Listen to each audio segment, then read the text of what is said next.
For me, this is tied up crucially with the concept of precaution, of being precautious, of not being reckless, of not doing damage that is foreseeable, which exposes us to very, very grave risks. For example, the risk of collapse.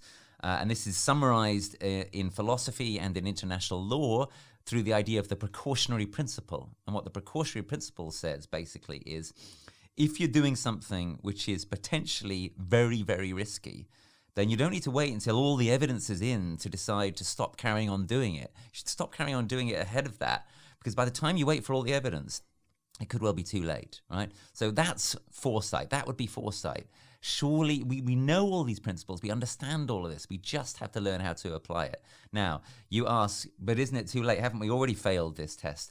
I think with the question of is it too late, we've got to always ask ourselves, too late for what, right? So it's too late to avoid the sixth mass extinction of other species. That's ongoing.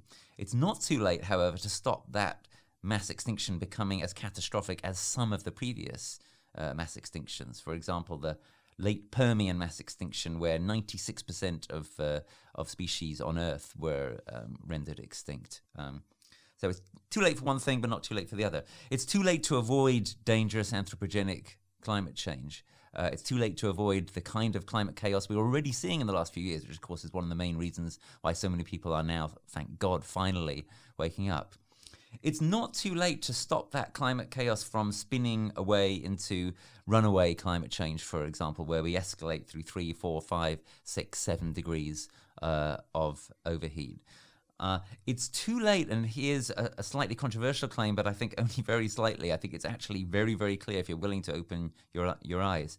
It's too late to save industrial civilization and progress in the form that we understand that term as usual. We're too far down the road now. We have to put too drastic a handbrake emergency turn on to our system to be able to carry on. But it's not too late, in my opinion, in my belief, for us to be able to head off collapse. It's going to be incredibly hard for us to stop a collapse from occurring, but I don't think let's put it this way.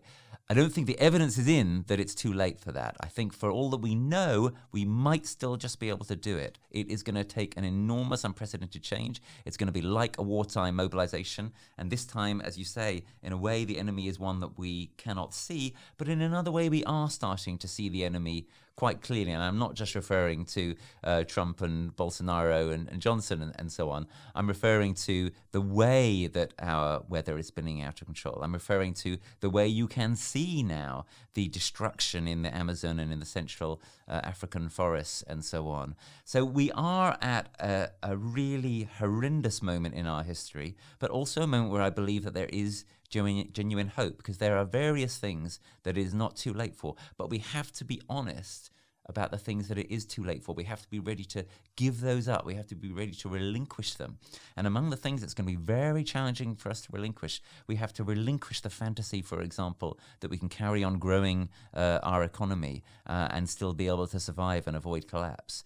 There is no choice there. We are definitely going to have to make do in the future with an economy which is going to be more of, let's put it this way, of a manageable dimension, more compatible with planetary limits. The only question is, are we going to make that kind of choice voluntarily, or are we going to have it forced upon us? And I really hope and urge that it would make complete sense for us to try to make it voluntarily. If it's forced upon us, it's going to be very, very ugly, and millions, or more likely billions, will die.